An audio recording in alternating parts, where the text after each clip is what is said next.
Good morning, everybody. It is October the 11th. It is 10 o'clock in the morning, and it is the YourLIVINGBrand.live show with Ben Baker. Welcome to the show.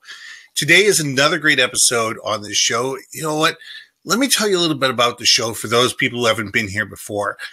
This show is all about my guests. It's all about what makes them unique and what makes them valuable and what makes them interesting. I believe that every brand has a unique story to tell. Every brand has something that makes it different, something that makes it interesting, something that makes it valuable to a niche audience. You're not going to sell to everybody. You can't sell to everybody. But the people that care about you, the people that like what you do and appreciate the value that you give to them can be your champions. And that's only if they understand why they should care. And that's about telling a great brand story and demonstrating your value in the marketplace. Well, Monday to Friday, 9 to 5, I own a company called Your Brand Marketing. What do? We consult, we teach, and we speak on brand, message, market, vision, and value. What do I mean by that? We figure out who you are, what you do, why you do it, and why people should care, and why should they talk about you in the first place. So here's today's show. This week, we're interviewing a guy by the name of Mark Fidelman. Mark has a company called Fanatics Media, which is all about influencer marketing. He's based in California, and we ended up having to do a Skype interview on this show. It's recorded, and I recorded it. He recorded it, and actually, his recording was better because we got more of his live voice on it. And you know what? It's more important that we hear what he has to say than what I have to say. So here's the recording. Mark's in the bottom right-hand corner. I get the entire run of the screen, but you know what? Listen to what Mark has to say, because you know what? It's valuable. Enjoy the podcast, and I will see you after we're done.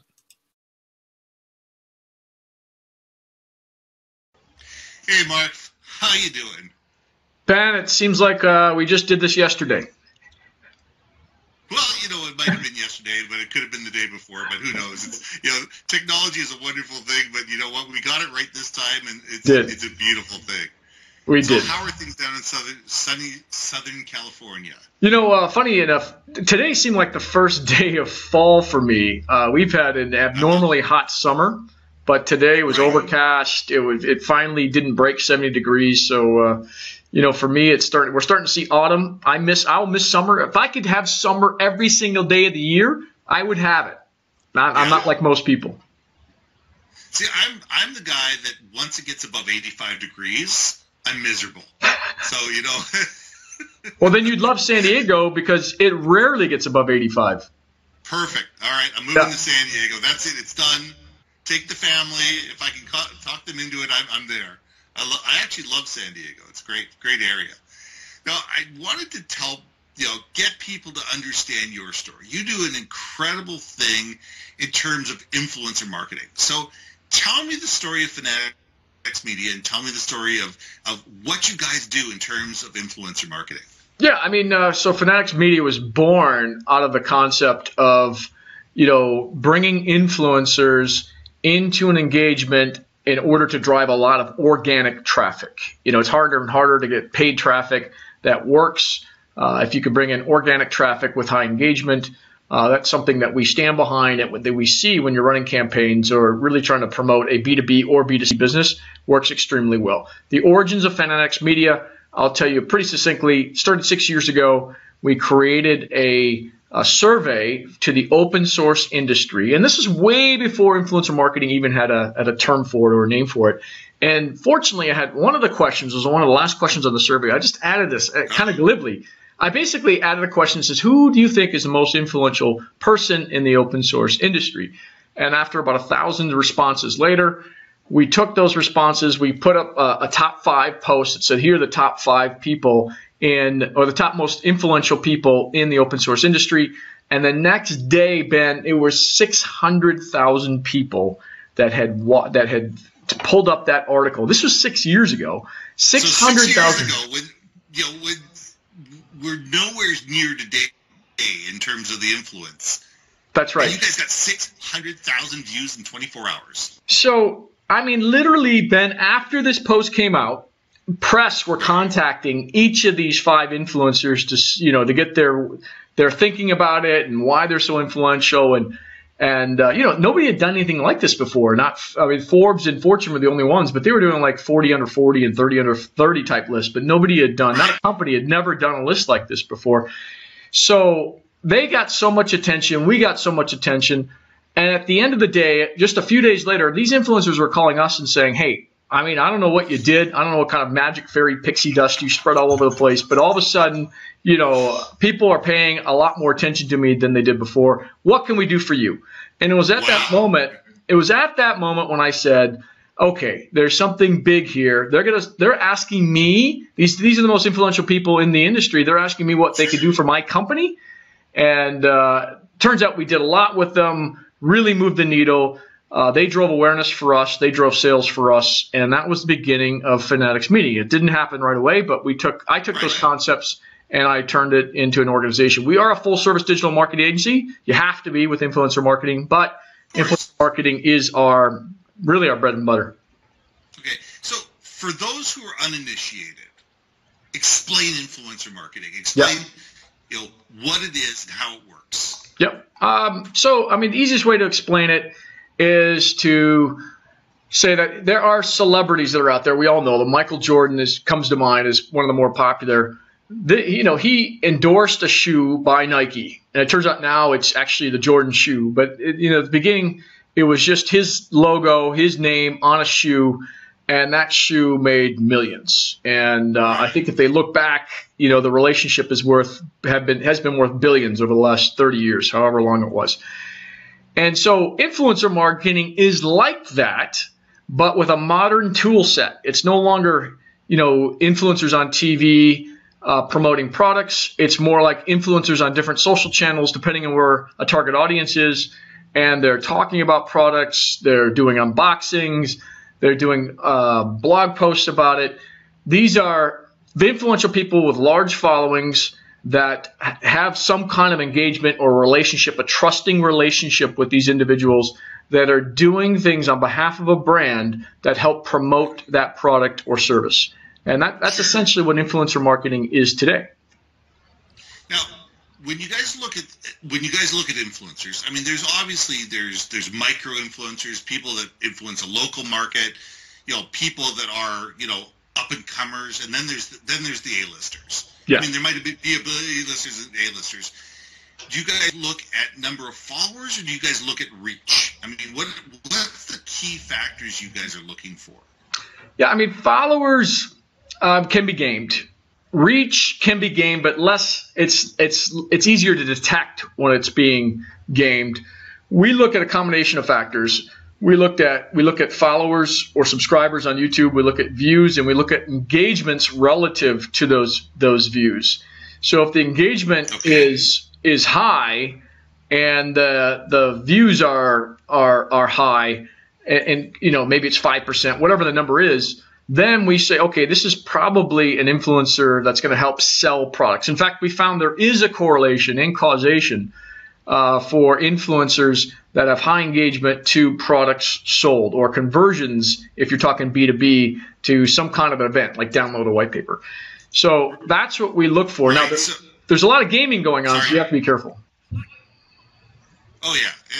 And I believe that there's a lot of gaming. The key thing is you cut in and out a little bit. So to be able to explain that, it's all about engagement. It's all about, how well did that product sell through, or what was the interaction within the campaign itself. That's the key factor that you're looking for when you're looking for influencers. It's not how many followers that they have, because you're right. You can buy 1 million followers. You can buy 500,000 followers if you really want to. But just because they're added to your account doesn't mean they care about you. You want the people that actually care about you, that actually listen to this influencer, and actually, are passionate about what this influencer is passionate about. So tell me about how you marry an influencer with a campaign. What's the process that you would do to go through that? Yeah. So first of all, if you have a product or service, you should know who your target audience is. If you don't know, we'll find out who they are for you. And we work backwards from that. So if your target audience are people that are sports-minded, that love shoes, that watch the NBA all the time, then Michael Jordan, according to Nike, and it was a success, that's a good influencer for your campaign. So find the target audience, work backwards. It's not hard to find out through surveys or just through pure observation who these people look up to and who they're taking direction from in terms of trends or recommendations. Yeah, so I mean, you're not going to use Shania Twain to sell, I don't know, men's skateboards. Underwear. Let's just go from the ridiculous to the sublime. Find people that where they're already talking about the type of things that you're interested in, and get people that are already having that conversation, and then work from that point forward. Is that basically what you're getting at? Yeah, especially with B2C, very important. With B2B, it's the same thing. You want influencers that are targeting those audiences, just lower numbers, but deeper relationships. Right. Yeah. So when we're dealing with these influencers, how do you contact them? There's obviously, different ways to contact them, and I'm sure when you're going after a Beyonce, you're going to contact them a lot differently than you're going to contact, say, me if you wanted me to be an influencer. So how would you go about doing that if you're looking for an A-lister, you're looking for a national campaign? How would you go about find those A-listers and contacting them? Well, the best way is to go through an agency like ours because we already have the relationships with them. But let's say you didn't want to work with an agency, you want to do it yourself. There are many ways. A lot of these influencers have contact information either on their YouTube page, or Twitter is a good way to do it. If you could DM them on Twitter. A lot of them don't allow that, but the ones that do, great way. I'd also use a solution like Nimble. Nimble's got a very good way of finding where all these influencers have profiles or where they exist, and occasionally, especially with their new prospector tool, you can find out their email address. Right. But even after you got all that information, you still have to have the right messaging to get their attention, because these influencers, think of them, and it's a crude analogy, but it's one that really resonates with people. These are like the hottest women at the club or the bar or the school, whatever. Yeah, we lost you for a second. Just a second. Okay. Say it again, Mark. We just lost you. Okay. And by the way, I'm recording audio on my side, so it'll be clean on my side. Perfect. Okay. So these are like the hottest women at school or at the club or whatever. Think of these influencers as really, really attractive women that everyone's trying to hit on, because that's what's happening. You could have 30 to 40 people reaching out to these top-level influencers every single day. So you got to come up with a message that's going to rise above all the rest of the competition. So that's the critical component here, is how do you do that? And there's no right one way. I mean, every situation is different depending on who the influencer is. Sure. So, but it's a lot better to use a company like yours. Because, as you said, you already have the relationships. You're not using them for one campaign and done. You're going to keep in touch with them and have those influences and those relationships, because those influencers know you could throw a half dozen, a dozen, 2 dozen campaigns to them over their lifetime, which could be extremely valuable. So being able to use an agency like yours makes it easier for people to actually approach these people and have their product or service recognized instead of trying to do it themselves. Yeah, and it's also less expensive because we can negotiate rates that are far below what you can negotiate if you're out there looking for influencers. That's with our fee built in. So you're crazy not to in most circumstances. Yeah, I mean, I've heard, $50,000 for one tweet. Yeah. I've heard, and don't do that. It goes up from there. Don't do tweets. Yeah. Yeah. Don't do tweets? Well, not for $50,000. I mean, tweets should be part of a campaign. It should not be what the influencer's primary method is, because tweets disappear in seconds. Oh, I like it to tell people that says spending their entire year's marketing budget on page 1 of the New York Times. You sit there, you make one big splash, and it's gone. That's right. Now, tweets are even faster. Twitter's going to see it. Yep. Unless you're going to get 50 tweets from this person over a week period, or 100 tweets from this person over a week's period, maybe that makes sense. Other than that, it's not a great idea in terms of bang for your buck. Yeah, and very little SEO value. Like on YouTube, you have incredible SEO value. So yeah, tweets should be part of a campaign, but not the primary focus one. Oh, absolutely. I agree with you a lot. Now, when we get down to micro influencers, which are the people that are local celebrities, people that are, say, regional influencers, etc., or influencers in a niche, say people that just talk about parts in NASCAR.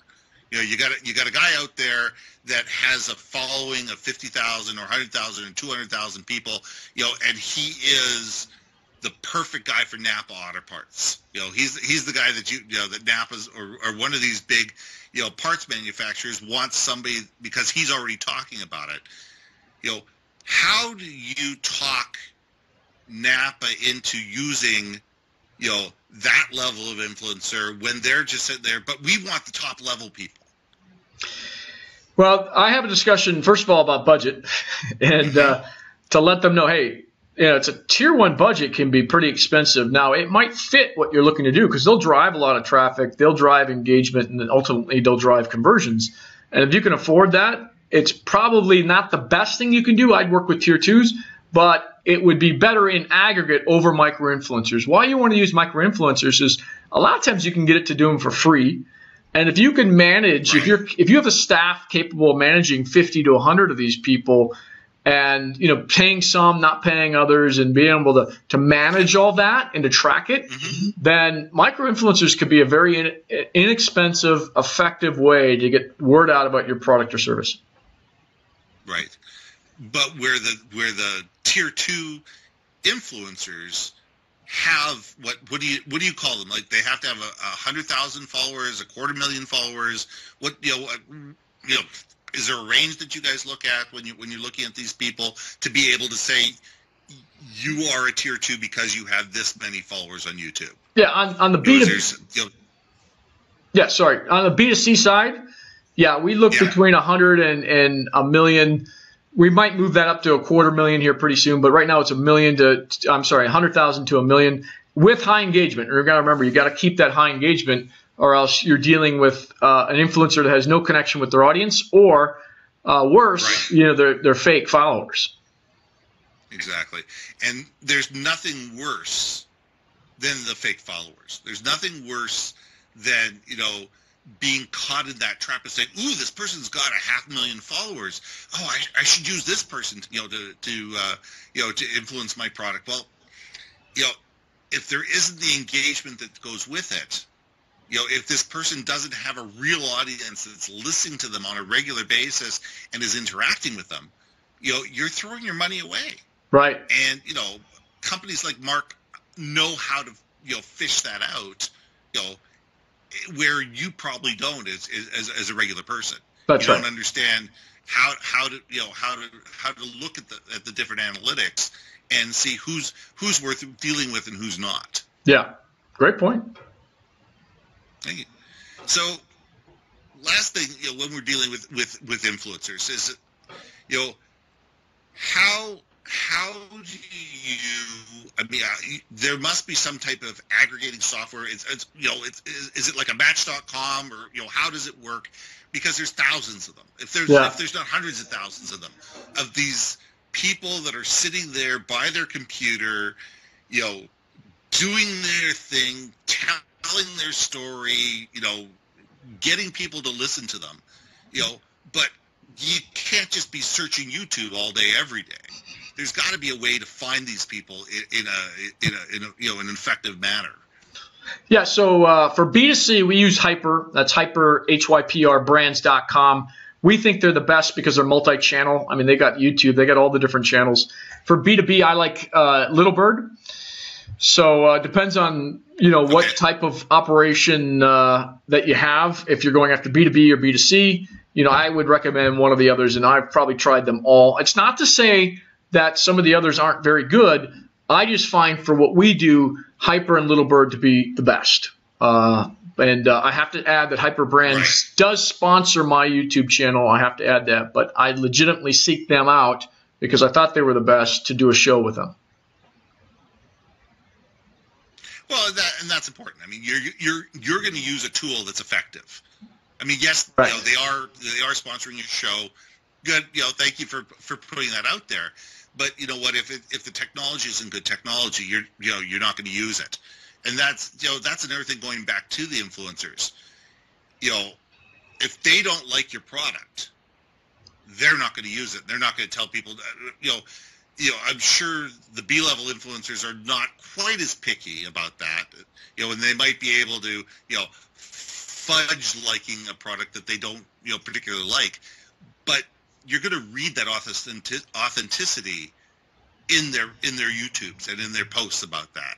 But you know what? The best thing to do is to make sure that whoever the influencer that you're using is excited about it. Because guess what? They're going to script it. And they're the ones that are going to be putting the video out there. And they're the ones that are going to be putting that information out in public about your brand. So you better be interested in how they present things before you hand it to them. Because once it's in their hands, they control how that product or service is being communicated to their followers, not you. Yeah. Is that correct? That's correct. Absolutely. Yeah. So that's tough. I mean, so that's a lot of things to do. Now, Mark, you know, we've talked a lot about influencers. We've talked a lot about, you know, your company and the value that you guys provide and the fact that you guys can bring people on, you know, and be able to negotiate contracts and be able to provide that value in the service. And that's tricky in a digital world. I mean, those are tricky things. But what I wanted to find out from you, and you know, we'll stop with this, is when the day is done and you leave an office and you close the door and you get in your car and you drive away, what are the things you want your clients to think about you and how you do business?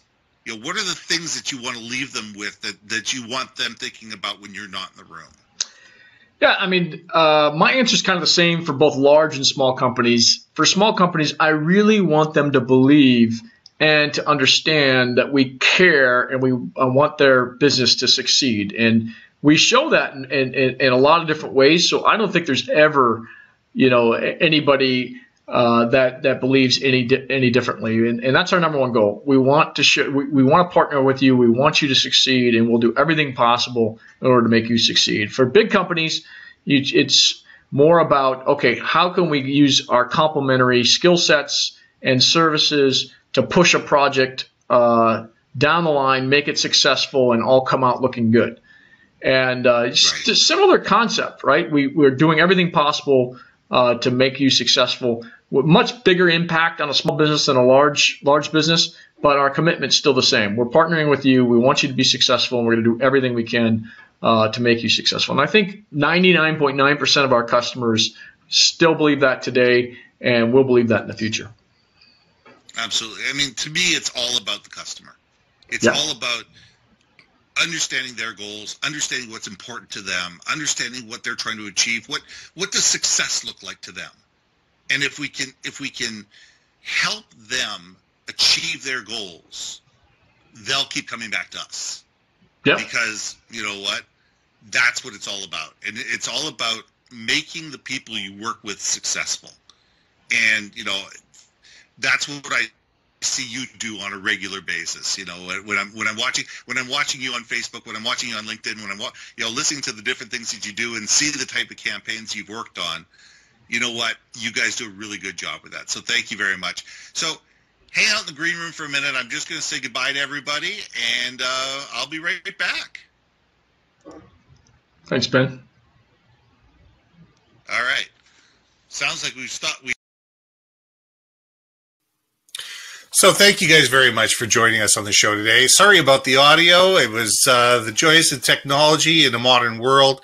You know, Mark brings some amazing things to the world in terms of his extreme diverse knowledge about the influencer marketing and the whole digital realm. You know what? Take a look at Fanatics Media. Google Mark Fidelman. He is an amazing resource for you. If you have a campaign and you want to get it out to a specific audience, he'll find the right influencer. He'll find the right way to get someone to tell your story for you so that people get what you do and want to buy from you. They see your value. Now, next week, we're going to have Rich Pattison on the show. Rich is a treat. He's a good friend and a fellow compatriot in the promotional marketing business. And he has an interesting story to tell about how he went from retail to promotional marketing and the specialty that he has in developing unique and different items. So join in. Once again, it's Ben Baker. My company is Your Brand Marketing. Monday to Friday, 9 to 5. We consult, we speak, and we teach on brand, message, market, vision, and value. We look forward to hearing from you next week. Have a great day.